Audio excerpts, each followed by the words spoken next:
Mais uma satisfação para nós nos reencontrarmos. Obrigado a você por estar me acompanhando, estar seguindo no canal, no Facebook, Instagram. Já são muitos vídeos, muitos views, muitos comentários, muitos compartilhamentos. Que bom que tem tantas pessoas interessadas numa perspectiva de emancipação humana, de direitos humanos, de deveres das pessoas, dos estados, dos governos, ou seja, há uma perspectiva de equilíbrio. E aí, como dizia Platão, o maior presente que você pode dar a alguém que você ama é crescer, amadurecer. E aí é interessante para nós, já com tanta participação sua, e nós exatamente tentando estar sempre à altura dos seus views, dos seus likes, dos seus comentários. E hoje nós trazemos nessa perspectiva uma historinha que vem se dando dentro das nossas histórias, uma vez que nós estamos falando muitas vezes do artigo 5º, parágrafo 4º da nossa Constituição do Brasil, que trata sobre a submissão da República Federativa do Brasil aos tratados internacionais e a questão do Tribunal Penal Internacional, a parte de crimes. E muitas pessoas têm dúvidas, até mesmo porque tem outros tribunais, como a Corte Interamericana de Direitos Humanos e outros mais, em que o Brasil se submete à jurisdição e que não necessariamente estão nos tratados, como o Tratado de Roma, na perspectiva dos crimes. E aí, hoje é importante, vamos começar a tratar o decreto que internaliza o Estatuto de Roma, que vem exatamente numa perspectiva de trazer o que é um crime internacional, o que é a jurisdição, como é que faz para ser juiz num tribunal penal internacional como esse, qual é a participação do Brasil, já que o Brasil se submete, quais são as normas. Então vamos trazer umas noções aqui para que a gente possa ir enfrentando cada coisa dessa. Relembramos o evento que vai acontecer, já estamos nas gravações ligadas ao nosso curso de atualização sobre assédio moral nas relações de trabalho. Principalmente porque você já deve ter acompanhado vários vídeos nossos pelo Brasil e alguns em outros países falando sobre essa perspectiva. Só que esse ano que passou, no centenário da OIT, saiu a 190ª Convenção Internacional do Trabalho, que é sobre acoso e assédio moral em tais relações. Então é importante que a gente traga essa atualização, assim como diante das várias modificações na normatização trabalhista no Brasil, trazemos jurisprudências pós o que chamam de reforma trabalhista, que ainda está em curso, né? Então vamos trazer aí jurisprudências da Justiça Federal, da Justiça Estadual e da Justiça do Trabalho, para que nós vejamos, principalmente entre 2019 e 2020, como é que está se portando essa situação. Então, obrigado a você, se inscreva aí no canal, dê seu like realmente, já estamos aí com mais um perfil e temos a página no Facebook, no Instagram. É muito bom receber você, é muito bom ver que você está participando, é muito bom ver que está tentando observar, usar lentes limpas dentro de uma perspectiva de equilíbrio, uma vez que você quer evitar o sofrimento das pessoas, consequentemente o seu sofrimento, o sofrimento dos seus, e fazer do mundo um mundo melhor, né? Termos um papel criativo, propositivo, assertivo. E aí vamos ao vídeo de hoje sobre o Tribunal Penal Internacional. Como você sabe, eu sou o Clóvis Renato, sou doutor em Direito, também me graduei em Letras, sou professor universitário e advogado em questões sociais, em questões de direitos humanos. Então, vamos conosco, nos sigam e principalmente se envolvam, participem, porque deixam com que nosso trabalho fique cada vez mais forte, instigam, dão energia e principalmente convidam outras pessoas para formarmos uma espécie de mastermind, uma mente formada a partir desse nosso pensamento comum, buscar pessoas que pensam como nós pensamos, tentar mostrar que esse tipo de pensamento é um pensamento importante, ocuparmos esse espaço e tentarmos exatamente fazer a nossa parte para transformar o mundo em um mundo cada vez melhor e que nós possamos viver cada vez melhor. Um abraço, vamos ao vídeo. O Brasil apoiou a criação do Tribunal Penal Internacional por entender que uma corte penal eficiente, imparcial e independente representaria grande avanço na luta contra a impunidade pelos mais graves crimes internacionais. O governo brasileiro participou ativamente dos trabalhos que prepararam e da Conferência de Roma, em 1998, na qual foi adotado o Estatuto do Tribunal Penal Internacional. Ele, hoje que está com sede em Haia, iniciou suas atividades em julho de 2002, quando da 60ª ratificação do Estatuto. Foi regido pelo princípio da complementaridade. O TPI processa e julga indivíduos acusados de crimes de genocídio, crimes contra a humanidade, crimes de guerra e, desde 17 de julho de 2018, crimes de agressão. Diferentemente da Corte Internacional de Justiça, que examina litígios entre os Estados, o TPI julga apenas indivíduos. A existência do tribunal contribui para prevenir a ocorrência de violações dos direitos humanos e do direito internacional humanitário, além de coibir ameaças contra a paz e a segurança internacionais. O TPI examina atualmente 21 situações, conforme o texto aqui do Itamaraty do Brasil, sendo 11 investigações, principalmente aí contra Uganda, República Democrática do Congo, do Sudão, República lá no Quênia, a Líbia, Mali, a República Africana 2, Geórgia, o Burundi, e há também 10 exames preliminares contra o Afeganistão, Colômbia, Guiné, Iraque, a Nigéria, Palestina, Filipinas, Bangladesh, Ucrânia, Venezuela. Quer dizer, são muitos casos no trabalho. O Brasil depositou seu instrumento de ratificação do Estatuto de Roma em 20 de julho de 2002. O tratado foi incorporado ao ordenamento jurídico brasileiro por meio do Decreto 4.388 de 2002. Atualmente, o Estatuto de Roma conta com 122 Estados-partes, dos quais 33 são africanos, 28 latino-americanos e caribenhos e 25 do grupo da Europa Ocidental e outros, 18 da Europa do Leste e 18 da Ásia e Pacífico. Todos os países da América do Sul são partes do Estatuto. A partir de 1º de junho de 2019, a Malásia vai se tornar o 123º Estado-parte. Como qualquer instrumento jurídico internacional, o Estatuto de Roma é produto do seu tempo e é passível de ajustes para o seu aprimoramento. O Brasil tem exercido o papel de liderança nas reuniões em que os Estados-partes tratam de ajustes com vistas a promover a maior aceitação e a consolidação do TPI. A exemplo das discussões que levaram à adoção em 2010, na Conferência de Revisão de Kampala, em Uganda, das emendas relativas ao crime de agressão, que estabelecem as condições para que o TPI possa exercer sua jurisdição sobre esse crime. O Brasil está comprometido com o processo de ratificação dessas emendas, a qual se encontram em andamento já aqui em terras brasileiras. A brasileira Silvia Steiner integrou o corpo de juiz do TPI, tendo cumprido o mandato até 2012. Continuou a exercer suas funções até a conclusão, no caso em que ela estava atuando, o último caso. Hoje, essa brasileira é membro do Comitê Consultivo para Nomeações do TPI. E aí, no correr desse vídeo, nós vamos apresentando como é que surgem essas questões. Como é muito longo, extenso o Estatuto de Roma, é importante talvez que a gente depois retome isso em outro vídeo com alguns pontos mais relevantes. Mas vamos seguindo por aqui com alguns pontos de delineamento geral, como é o nosso objetivo hoje. Ao todo, o Estatuto de Roma tem 128 artigos. Estão distribuídos em 13 capítulos. Conforme o artigo 128, que trata sobre os textos autênticos, o original do Estatuto tem textos em árabe, chinês, espanhol, francês, inglês e russo. Veja que em português a gente já fez uma tradução. A sede do tribunal ela é em Haia, que é o estado anfitrião, já dissemos, inclusive tirando aí do texto do Itamaraty, que a gente tem gentilmente trabalhado para mostrar às pessoas. E ele estabelecerá um acordo de sede com o Estado anfitrião, que já está estabelecido, e vai ser aprovado pelos Estados-partes, logicamente.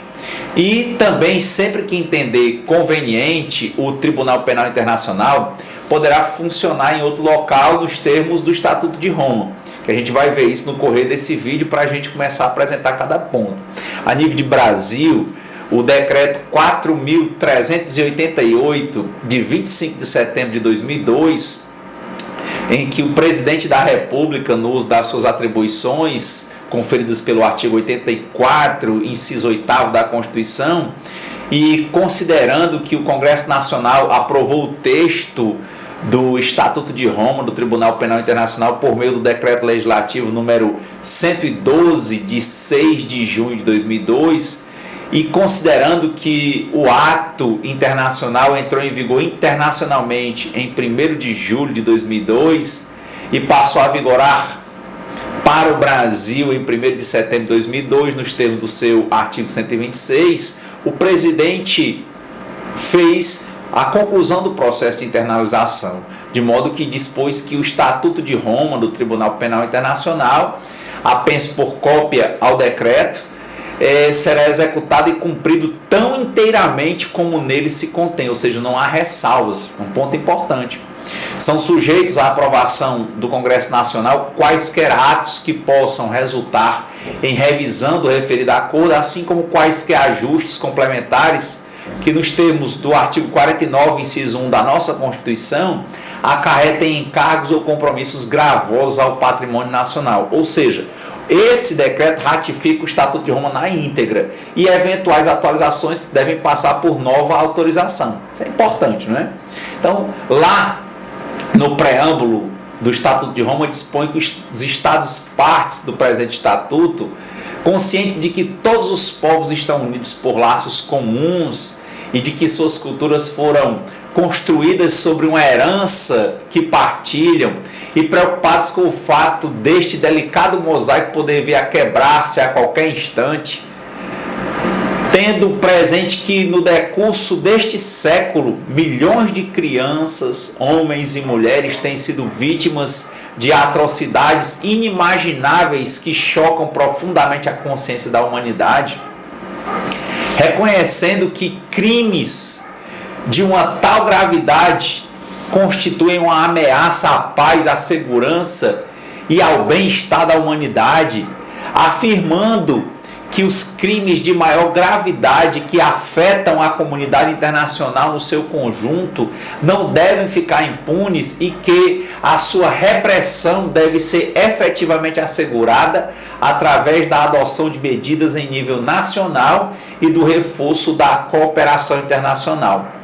Decididos a pôr fim à impunidade dos autores desses crimes e a contribuir assim para a prevenção de tais crimes, relembrando que é dever de cada Estado exercer a respectiva jurisdição penal sobre os responsáveis por crimes internacionais, reafirmando os objetivos e princípios consignados na Carta das Nações Unidas e, em particular, que todos os Estados se devem abster de recorrer à ameaça ou ao uso da força contra a integridade territorial ou a independência política de qualquer Estado ou de atuar por qualquer outra forma incompatível com os objetivos das Nações Unidas, salientando a este propósito que nada no presente Estatuto deverá ser entendido como autorizando qualquer Estado parte a intervir em um conflito armado ou nos assuntos internos de qualquer Estado, determinados em perseguir este objetivo e, no interesse das gerações presentes e vindouras, a criar um Tribunal Penal Internacional com caráter permanente e independente, no âmbito do sistema das Nações Unidas e com jurisdição sobre crimes de maior gravidade que afetem a comunidade internacional no seu conjunto, sublinhando que o Tribunal Penal Internacional, criado pelo presente Estatuto, será complementar às jurisdições penais nacionais, decididos a garantir o respeito duradouro pela efetivação da justiça em âmbito internacional. Convieram os Estados partes do Estatuto de Roma no seguinte: capítulo 1, a divisão, criação do tribunal; capítulo 2, competência, admissibilidade e direito aplicável. Capítulo 3, princípios gerais de direito penal. Capítulo 4, composição e administração do tribunal. Capítulo 5, inquérito e procedimento criminal. Capítulo 6, julgamento. Capítulo 7, as penas. Capítulo 8, recurso e revisão. Capítulo 9, cooperação internacional e auxílio judiciário. Capítulo 10, a execução da pena. Capítulo 11, a Assembleia dos Estados Partes. Capítulo 12, financiamento. E o capítulo 13, cláusulas finais.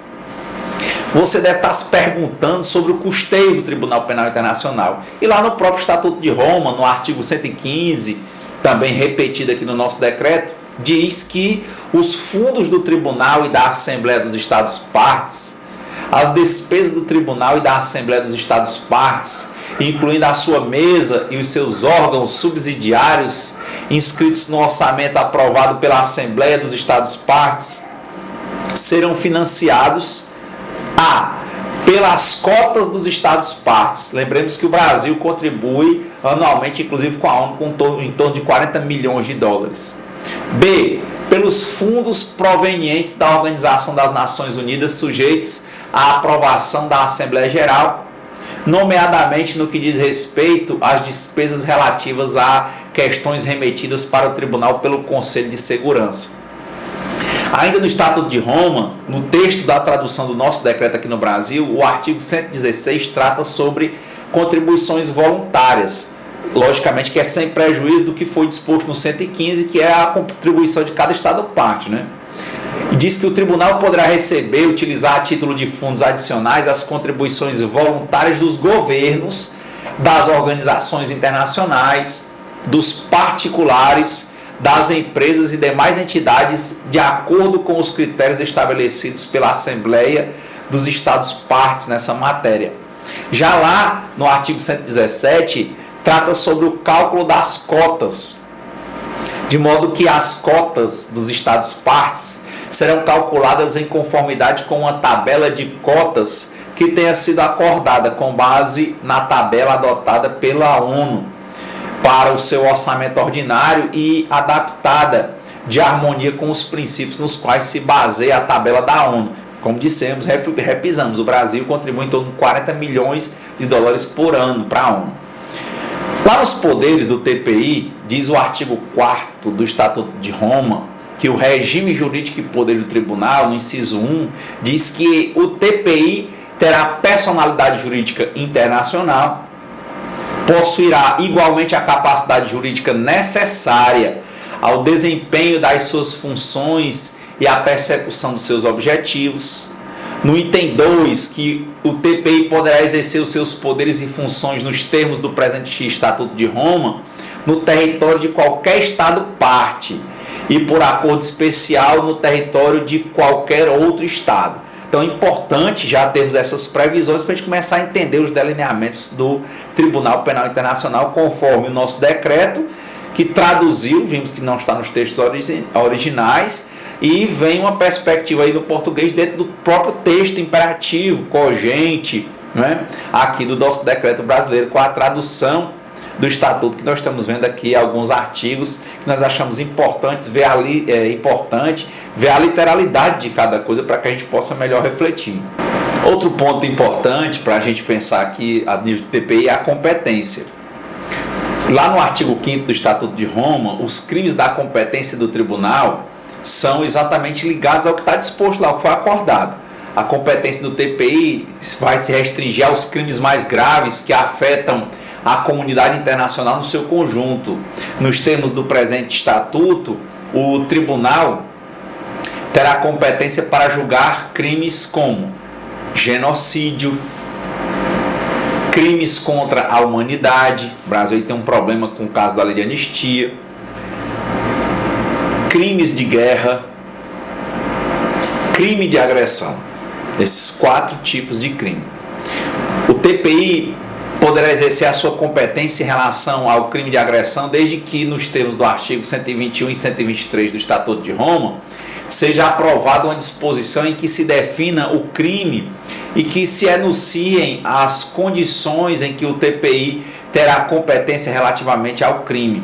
Tal disposição deve ser compatível com as disposições pertinentes da Carta das Nações Unidas. Aí o Brasil já fica nesse nível que a gente falou no começo para adaptar. O artigo 11 trata sobre a competência em razão do tempo, que ele chama ratione temporis, né? O TPI só terá competência relativamente aos crimes cometidos após a entrada em vigor do Estatuto. Nós vimos aqui uma perspectiva a partir de 2002, né? Se o Estado se tornar parte no Estatuto de Roma depois da entrada em vigor, o TPI só poderá exercer a sua competência em relação a crimes cometidos depois da entrada em vigor do presente Estatuto, o Estatuto de Roma, relativamente a esse Estado que assinou depois, a menos que este tenha feito uma declaração nos termos do parágrafo 3º do artigo 12, em que ele diz que se aplica desde o início, por exemplo. Com relação às denúncias, o Estatuto no artigo 14 trata que a denúncia tem que ser por um Estado parte, não é por indivíduos, é ponto importante, né? Porque qualquer Estado parte pode denunciar ao procurador uma situação em que haja indícios de ter ocorrido a prática de um ou vários crimes da competência do TPI e solicitar ao procurador que a investigue com vista a determinar se uma ou mais pessoas identificadas deverão ser acusadas da prática desses crimes. O Estado que proceder à denúncia deverá, tanto quanto possível, especificar as circunstâncias relevantes do caso e anexar toda a documentação de que dispõe. Conforme o artigo 17, aí no nosso decreto no Estatuto de Roma, questões relativas à admissibilidade têm que ser vistas, né? Uma vez que, tendo em consideração o 10º parágrafo do preâmbulo, que nós lemos agora vimos todo, no artigo 1º, o TPI decidirá sobre a não admissibilidade de um caso quando o caso for objeto, por exemplo, de inquérito ou de procedimento criminal por parte de um Estado que tenha jurisdição sobre o mesmo, salvo se este não tiver vontade de levar a cabo o inquérito ou o procedimento, ou não tem a capacidade para o fazer. É a questão do princípio da complementariedade. Por exemplo, poderá arquivar se o caso tiver sido objeto de inquérito por um Estado com jurisdição sobre ele e a tal Estado tenha decidido não dar seguimento ao procedimento criminal contra a pessoa em causa, a menos que esta decisão resulte do fato de esse Estado não ter vontade de proceder criminalmente ou da sua incapacidade real para o fazer. Veja que a complementaridade não é absoluta. Pode também arquivar se a pessoa em causa já tiver sido julgada pela conduta a que se refere a denúncia e não puder ser julgada pelo tribunal em virtude do disposto no parágrafo 3º do artigo 20, essas questões de não pode ter bis in idem, né? O caso também pode ser arquivado se não for suficientemente grave para justificar uma ulterior intervenção do TPI. Outra situação, a fim de determinar se há ou não vontade de agir num determinado caso, o TPI, tendo em consideração as garantias de um processo equitativo reconhecidas pelo direito internacional, ele verifica a existência de uma ou mais das seguintes circunstâncias. Por exemplo, se o processo foi instaurado ou estar pendente ou a decisão ter sido proferida no Estado com o propósito de subtrair a pessoa em causa a sua responsabilidade criminal por crimes da competência do TPI, né, como diz lá nos artigos do Estatuto, ter havido demora injustificada no processamento pelo Estado parte, né, a qual, dadas as circunstâncias, se mostra incompatível com a intenção de fazer responder a pessoa em causa perante a justiça, a questão da efetividade. O processo, por exemplo, não ter sido ou não estar sendo conduzido de maneira independente ou imparcial e ter estado ou estar sendo conduzido de uma maneira que, dadas as circunstâncias, seja incompatível com a intenção de levar a pessoa em causa perante a justiça. Ou seja, não dá para fazer o que chamava aqui no Brasil de para inglês ver, né? A fim de determinar se há incapacidade de agir num determinado caso, o TPI verifica se o Estado, por colapso total ou substancial da respectiva administração da justiça ou por indisponibilidade da justiça, não estará em condições de fazer comparecer o acusado, de reunir os meios de prova e depoimentos necessários, ou não estará, por outros motivos, em condições de concluir o processo. Aí o TPI pode assumir essa questão. É interessante aí na análise e na impugnação das denúncias, que diz no artigo 42 do Estatuto de Roma, que o gabinete do procurador, ele atua de forma independente. Ele, enquanto órgão autônomo do Tribunal Penal Internacional. E compete a esse gabinete recolher comunicações e qualquer outro tipo de informação devidamente fundamentada sobre os crimes da competência do TPI. Aí no artigo 18 do Estatuto de Roma fala sobre as decisões preliminares sobre admissibilidade. Diz que se uma situação for denunciada ao Tribunal Penal Internacional, conforme o que diz no Estatuto, e o procurador determinar que existem fundamentos para abrir um inquérito ou der início ao inquérito de acordo com os artigos do Estatuto de Roma, deverá notificar todos os estados partes e os estados que, de acordo com a informação disponível, teriam jurisdição sobre esses crimes, né? O procurador poderá proceder à notificação a título confidencial e sempre que o considere necessário, com vista a proteger pessoas, impedir a destruição de provas ou a fuga de pessoas, poderá limitar o âmbito da informação a transmitir aos estados partes. Olha, a questão da efetividade é muito forte, né? No prazo de 1 mês após a recepção da referida notificação, qualquer estado poderá informar o tribunal de que está procedendo ou já procedeu a um inquérito sobre nacionais seus ou outras pessoas sob sua jurisdição, por atos que possam constituir crimes a que se refere o Estatuto de Roma, que digam respeito à informação constante na respectiva notificação. A pedido do Estado, o procurador transferirá para ele o inquérito sobre as pessoas, a menos que, a pedido do procurador, o juízo de instrução decida autorizar o inquérito. É importante que a transferência do inquérito poderá ser reexaminada pelo procurador 6 meses após a data em que tiver sido decidida, ou a todo momento, quando tenha ocorrido uma alteração significativa de circunstâncias decorrentes da falta de vontade ou da incapacidade efetiva do Estado de levar a cabo o inquérito. Sabe, muito forte isso, né? Cada momento, a efetividade do que está no Estatuto, né? O Estado interessado ou o procurador poderão interpor recurso para o juízo de recursos da decisão proferida por um juiz de instrução, tal como previsto no artigo 82 do Estatuto, que é um recurso que poderá seguir uma forma sumária. Caso o procurador pense transferir o inquérito, conforme diz o Estatuto, poderá solicitar ao Estado interessado que o informe periodicamente do andamento do inquérito e de qualquer outro procedimento subsequente, uma vez que os Estados partes responderão a estes pedidos sem atrasos injustificados. Logicamente que não pode deixar a coisa sem resultado, porque o procurador poderá, enquanto aguardar uma decisão a proferir no juízo de instrução, ou a todo momento, se tiver transferido o inquérito nos termos do artigo do Estatuto de Roma, solicitar ao Tribunal de Instrução, a título excepcional, que autorize o procurador a efetuar as investigações que considere necessárias para preservar os elementos de prova quando exista uma oportunidade única de obter provas relevantes ou um risco significativo de que essas provas possam não estar disponíveis numa fase ulterior.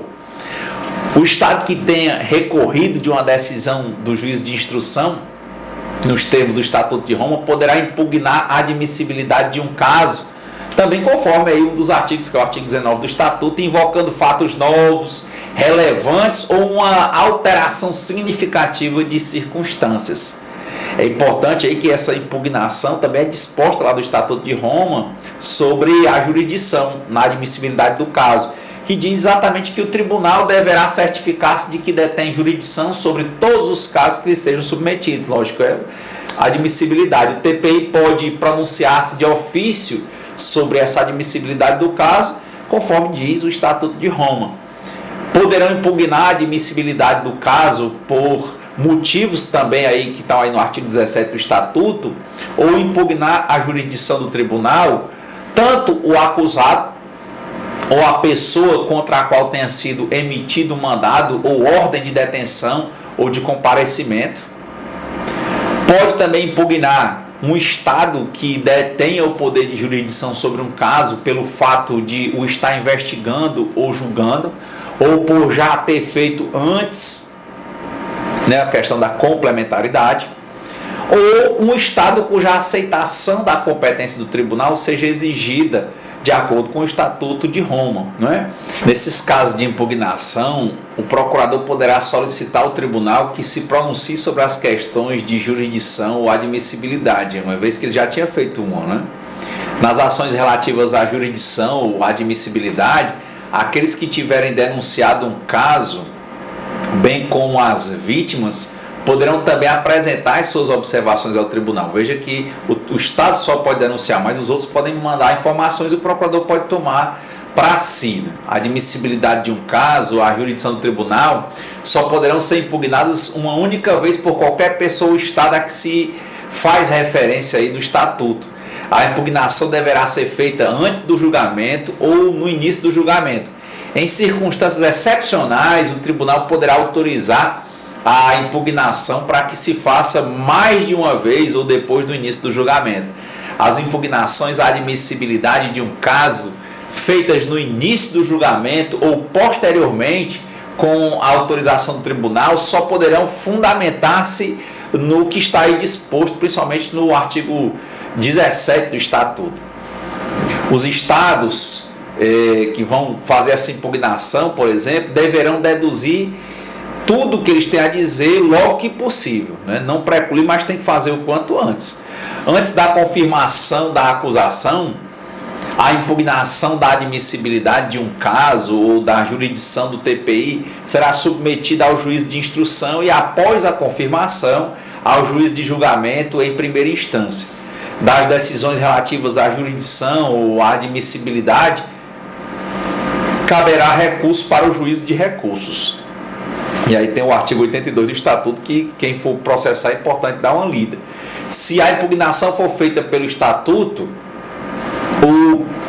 nos termos do Estatuto, logicamente, o procurador suspenderá o inquérito até que o tribunal decida, mas a coisa não fica na inefetividade. Veja que, enquanto ele aguardar uma decisão, já que o procurador é como fosse um membro do Ministério Público, né, poderá solicitar ao tribunal autorizações para não perder a efetividade, como proceder a investigações necessárias previstas no Estatuto, recolher declarações ou depoimento de uma testemunha, ou completar o recolhimento e o exame das provas que tenha iniciado antes da impugnação.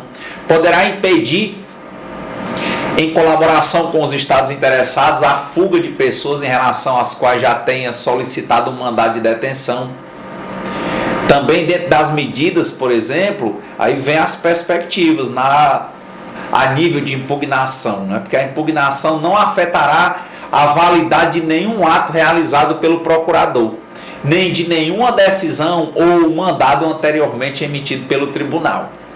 Se o tribunal tiver declarado que um caso não é admissível, de acordo, logicamente, com o Estatuto de Roma, o procurador poderá pedir a revisão dessa decisão, após ele ter se certificado de que surgiram novos fatos que invalidam os motivos pelos quais o caso havia sido considerado inadmissível, por exemplo. Se o procurador, ele tendo em consideração as questões dispostas no Estatuto, decidir transferir um inquérito, transferir para o Estado, né, poderá pedir ao Estado em questão que o mantenha informado do segmento do processo. Essa informação deverá, se esse Estado solicitar, ser mantida confidencial. Mas se o procurador decidir, posteriormente, abrir um inquérito, ele comunicará a sua decisão ao Estado para o qual foi transferido o processo. Veja que esse procurador é um pilar central, né? Tem um procurador que é como se fosse uma figura do Ministério Público que fica, como diz aqui no Ceará, cutucando para a coisa acontecer e vai recorrendo. E tem um juízo, né? Ele faz um primeiro juízo de admissibilidade, recebe denúncias diretas dos estados, informações dos outros, mas ele pode agir ex officio diante das informações que ele tiver, porque ele pode instaurar um inquérito e investigar, não é? E ele propor fazer essa denúncia, né? E é uma perspectiva. Aí vem um primeiro juízo, um juízo de recurso num segundo momento, quer dizer, há um juízo de instrução que é muito relevante, muito bem estruturado a nível processual, o Tribunal Penal Internacional. E aí seguimos aí para que a gente entenda mais delineamentos nesse curto vídeo, né? O máximo que a gente puder, para ver se depois a gente faz algo mais detalhado em alguns pontos específicos. Dentro de uma lógica, de principiológica a nível de crime, né, tem a questão do não bis in idem, conforme o artigo 20 do Estatuto de Roma. Ele dispõe exatamente que, salvo disposição contrária do Estatuto de Roma, nenhuma pessoa poderá ser julgada pelo tribunal por atos constitutivos de crimes pelos quais ele já tenha sido condenado ou absolvido. Nenhuma pessoa, lógico, salvo que tiver um motivo novo, né? Nenhuma pessoa poderá ser julgada por outro tribunal por um crime mencionado aí no artigo do Estatuto, relativamente ao qual já tenha sido condenado ou absolvido pelo tribunal. O tribunal não poderá julgar uma pessoa que já tenha sido julgada por outro tribunal, por atos também punidos pelos artigos aí do Estatuto de Roma, logicamente, a menos que o processo neste outro tribunal tenha tido o objetivo de subtrair o acusado da sua responsabilidade criminal por crimes da competência do tribunal, não tenha sido conduzido de forma independente ou imparcial, em conformidade com as garantias de um processo equitativo reconhecidas pelo direito internacional, ou tenha sido conduzido de uma maneira que, no caso concreto, se revele incompatível com a intenção de submeter a pessoa à ação da justiça. Esse ponto é relevante até porque o direito aplicável, aí conforme o Estatuto de Roma, no artigo 21, tem a ver com uma lógica de noções gerais do processo e do direito, né? Porque o tribunal aplicará, em primeiro lugar, o Estatuto de Roma, os elementos constitutivos do crime e o regulamento processual. Em segundo lugar, se for o caso, os tratados e os princípios e normas de direito internacional aplicáveis, incluindo os princípios estabelecidos no direito internacional dos conflitos armados. Na falta destes, o princípio ou os princípios gerais do direito que o tribunal retire do direito interno dos diferentes sistemas jurídicos existentes, incluindo aí, se for o caso, o direito interno dos estados que exerceriam normalmente a sua jurisdição relativamente ao crime, sempre que esses princípios não sejam incompatíveis com o Estatuto de Roma, com o direito internacional e nem com as normas e padrões internacionalmente reconhecidos. Veja que o Estatuto traz uma regra de integração do direito, né? O TPI poderá aplicar princípios e normas de direito tal como já tenham sido por si interpretados em decisões anteriores, ou seja, cria-se uma jurisprudência importante, aí a questão de uma espécie de common law, né? De costume. A aplicação e interpretação do direito nos termos do Estatuto de Roma deverá ser compatível com os direitos humanos internacionalmente reconhecidos, sem discriminação alguma baseada em motivos tais como gênero, idade, raça, cor, religião ou credo, a opinião política ou outra, a origem nacional, ética ou social a nível de situação econômica, nascimento ou outra condição. Aí lembrando, ética não é étnica, né? E dentro dos princípios gerais de direito penal aplicáveis, ele vai lá, por exemplo, no artigo 22, falando de que não há crime sem lei, né? Aqui a gente tem a anterioridade, né? No Brasil, porque nenhuma pessoa seria considerada criminalmente responsável nos termos do Estatuto de Roma, a menos que sua conduta constitua, no momento em que ela tiver lugar, um crime da competência do tribunal. A previsão de um crime será estabelecida de forma precisa e não será permitido o recurso à analogia. Em caso de ambiguidade, será interpretada a favor da pessoa objeto de inquérito ou acusada ou condenada, logicamente, né? O disposto aí no Estatuto de Roma em nada afeta a tipificação de uma conduta como crime nos termos do direito internacional, independentemente do que está no Estatuto de Roma. Quer dizer, se tiver outro dispositivo, vai por aí. Lá tem também que é nula a pena sem existir uma lei, porque qualquer pessoa condenada pelo tribunal só poderá ser punida em conformidade com as disposições do Estatuto de Roma. Outra questão também importante é a não retroatividade em razão da pessoa. Ele diz que nenhuma pessoa será considerada criminalmente responsável, de acordo com o Estatuto de Roma, por uma conduta anterior à entrada em vigor do referido estatuto, logicamente. Se o direito aplicável a um caso for modificado antes de proferida a sentença definitiva, será aplicado o direito mais favorável à pessoa objeto de inquérito, acusada ou condenada. Isso instiga, porque a gente começa a lembrar da nossa Constituição, quantas coisas que estão atendendo a nível internacional. A responsabilidade criminal tem que ser individual, né? Importante, de acordo com o Estatuto de Roma, o tribunal será competente para julgar as pessoas físicas. Quem cometer um crime da competência do tribunal será considerado individualmente responsável e poderá ser punido de acordo com o Estatuto de Roma, logicamente. Mas vimos que em alguns momentos ele remete a alguns outros tratados, né? Nos termos do Estatuto de Roma, é considerado criminalmente responsável e pode ser punido pela prática de um crime da competência do tribunal quem cometer esse crime individualmente ou em conjunto ou por intermédio de outrem, quer essa pessoa seja ou não criminalmente responsável. Quem ordenar, solicitar ou instigar a prática desse crime sob forma consumada ou sob forma de tentativa. Quem fizer isso, né, praticar o crime com o propósito de facilitar a prática do crime, for cúmplice ou encobridor ou colaborar de algum modo na prática ou na tentativa da prática do crime, nomeadamente pelo fornecimento dos meios para a sua prática. A gente já lembra dos textos de direito penal aqui no Brasil.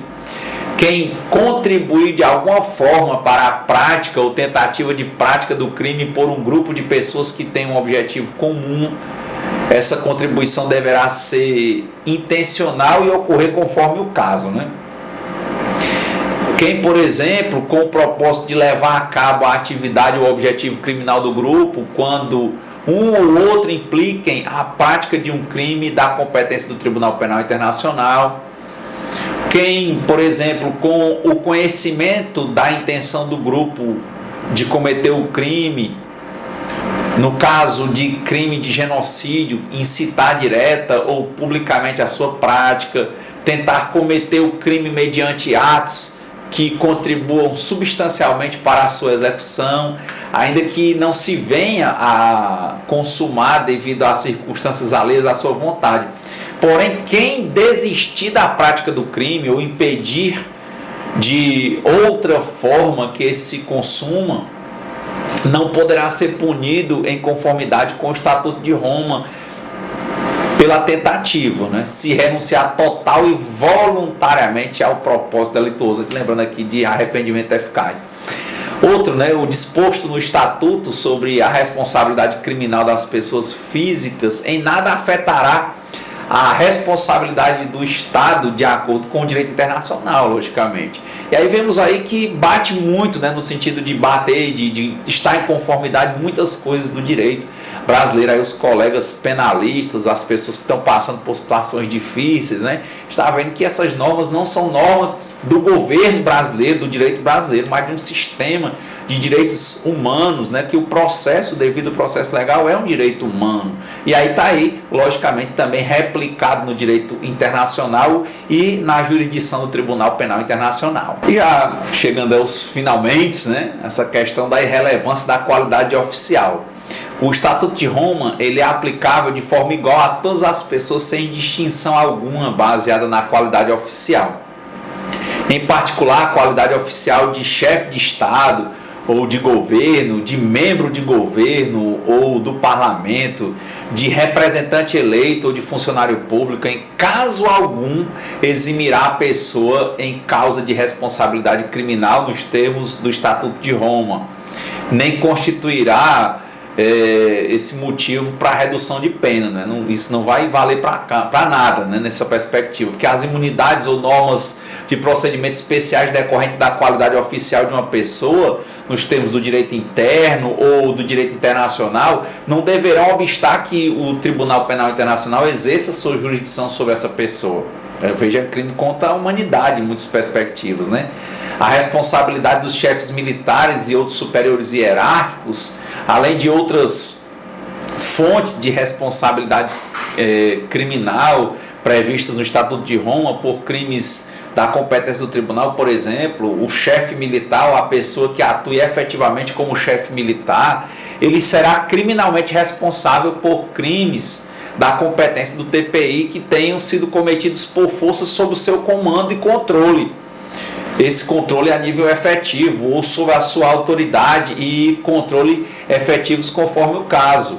Pelo fato de não exercer um controle apropriado sobre essas forças, especialmente quando esse chefe militar ou essa pessoa tinha conhecimento ou em virtude das circunstâncias do momento, deveria ter tido conhecimento de que essas forças estavam a cometer ou preparavam-se para cometer esses crimes, por exemplo. Esse chefe militar ou essa pessoa não tem adotado todas as medidas necessárias e adequadas ao seu alcance para prevenir ou reprimir a sua prática ou para levar o assunto ao conhecimento das autoridades competentes para efeitos de inquérito e procedimento criminal.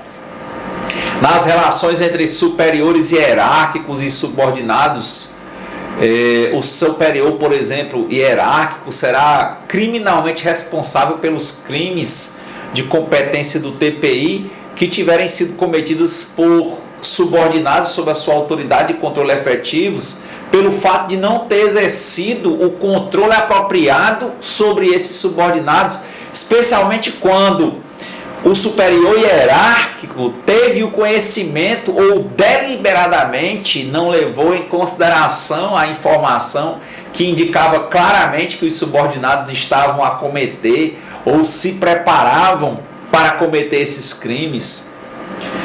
Esses crimes, por exemplo, estavam relacionados com atividades sob a sua responsabilidade e controle efetivos, e especialmente se o superior hierárquico não adotou todas as medidas necessárias e adequadas ao seu alcance para prevenir ou reprimir a sua prática ou para levar o assunto ao conhecimento das autoridades competentes. Isso para efeitos de inquérito e procedimento criminal respectivo. Um ponto muito forte para nós, porque ficam falando essa questão de governo, como é que o Estado vai denunciar, mas é a imprescritibilidade. Porque os crimes da competência do Tribunal Penal Internacional não prescrevem. E é importante também que no artigo 26 a exclusão da jurisdição relativamente aos menores de 18 anos. O TPI não terá jurisdição sobre as pessoas que a data do crime, né, não tenham ainda completado 18 anos de idade. É uma discussão até no Brasil sobre a maioridade, olha aí, o TPI. E aí é importante, por exemplo, a nível de estrutura, já para a gente ir encerrando, a composição e a administração do tribunal. Lá no artigo 34 do Estatuto de Roma, fala sobre os órgãos do tribunal. Diz que o tribunal ele é composto pela presidência, uma seção de recursos, uma seção de julgamento em primeira instância e uma seção de instrução. Também pelo gabinete do procurador, lembrem que a gente estava mostrando que, como se ele fosse o Ministério Público, né? Aquele nível para a gente imaginar que é algo comparado. E pela secretaria. Então, você vê aí esses 4 níveis de estruturação, né? As qualificações, candidatura e eleição estão no artigo 36, né? Para a eleição dos juízes. Sob reserva, aí, o tribunal é composto por 18 juízes. Lógico que um dia pode ser aumentado, né? A presidência, agindo em nome do TPI, poderá propor o aumento do número de juízes, né, que a gente falou de 18, quando tiver razões que considerem necessárias e apropriadas para tal medida, né? O secretário comunicará imediatamente a proposta a todos os Estados partes, e aí vem porque eles têm essa contribuição a nível de cotas e com as Nações Unidas, né? Outro ponto importante é o exercício das funções de juiz, né? Os juízes serão efetivos ou eleitos, melhor falando, membros do TPI para exercer funções em regime de exclusividade e deverão estar disponíveis para desempenhar o respectivo cargo desde o início do seu mandato. Os juízes que comporão a presidência desempenharão as suas funções em regimes de exclusividade desde a sua eleição. Vimos que até uma brasileira já participou. A presidência poderá, em função do volume de trabalho do tribunal e após a consulta dos seus membros, decidir periodicamente em que medida é que será necessário que os restantes juízes desempenhem as suas funções em regime de exclusividade.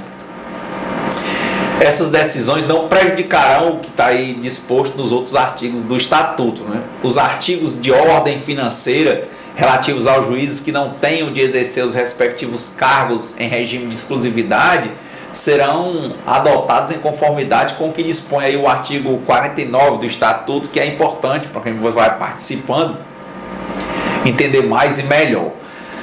A questão da independência do juiz vem no artigo 40 do Estatuto de Roma e diz que os juízes serão independentes no desempenho das suas funções, diz que esses juízes não desenvolverão qualquer atividade que possa ser incompatível com o exercício das suas funções judiciais ou prejudicar a confiança na sua independência. Muito forte isso. São inclusive declarações do Papa sobre casos até no Brasil, não é? Para a gente pensar na independência, porque os juízes devem desempenhar os seus cargos em regime de exclusividade na sede do tribunal, não poderão ter qualquer outra ocupação de natureza profissional. Importante é a dedicação a isso, né? Até porque as questões relativas à aplicação do que está disposto serão decididas por maioria absoluta do juiz e nenhum juiz participará na decisão de uma questão que lhe diga respeito, a questão suspeição e impedimento, aqui a gente pensa no Brasil. Fala no artigo 41 sobre impedimento e desqualificação de juiz, não fala de impedimento e suspensão. Fala que a presidência poderá pedir de um juiz declarar seu impedimento para o exercício de alguma das funções que lhe confere o Estatuto de Roma, em conformidade com o regulamento processual que eles utilizam, né? Nenhum juiz pode participar num caso em que por qualquer motivo seja posta em dúvida a sua imparcialidade. Será desqualificado em conformidade com o disposto neste número, entre outras razões, se tiver intervindo anteriormente a qualquer título em um caso submetido ao tribunal, em um procedimento criminal conexo em nível nacional que envolva a pessoa objeto do inquérito ou procedimento criminal, pode ser igualmente desqualificado por qualquer outro dos motivos definidos lá no regulamento processual do TPI. O procurador ou a pessoa objeto de inquérito ou procedimento criminal poderá solicitar a desqualificação de um juiz em virtude do disposto aí no Estatuto de Roma, uma vez que as questões relativas à desqualificação de juízes serão decididas por maioria absoluta dos juízes, lembre, são 18. O juiz cuja desqualificação for solicitada poderá pronunciar-se sobre a questão, mas não poderá tomar parte na decisão. Então, meu querido, minha querida, muito satisfeito, encerramos mais um vídeo, mais um momento. Acredito que pela profundidade, vamos ver os comentários, os likes, as conversas conosco, principalmente comentários direto nas postagens. Muitas pessoas estão se comunicando conosco em inbox, no Facebook, conversas no Instagram, no próprio WhatsApp, mas é melhor até que seja essa participação dentro do próprio dentro da própria postagem, nos comentários, que aí eu tenho condições de ver mais rápido e responder, até porque quando se fala em box, muitas vezes eu tenho que recorrer, por exemplo, no Facebook ao Message e tal. Se você colocar logo lá no texto, vai gerando debates e respostas por outros membros e eu já posso ir conversando com cada um e a história de um pode servir para outro. Então, obrigado, mais um momento feliz, né? Uma satisfação. Hoje estamos indo aí já seguindo para Juazeiro do Norte, para ministrarmos um curso aí para os colegas advogados, servidores, juízes, procuradores, membros do Estado, do governo, né, que vão fazer um curso e ligado aí à questão acadêmica, que nós vamos apresentar noções de processo coletivo e aprofundar em questões práticas que nós temos vivenciado no país. Você será bem-vindo, né? Se der certo, a gente lança alguma coisa para que você fique atento ao que está acontecendo em Juazeiro. A gente sai hoje, dia 1º, a gente está voltando aqui já para o desenvolvimento de outras atividades. Então, um abraço, dê seu like, se inscreva, curta, comente, principalmente comente lá no corpo, né? Tente dar a esses comentários mais vida para que outros possam participar e a gente possa ter uma resposta mais eficiente e tenhamos resultados mais efetivos. Obrigado, até a próxima.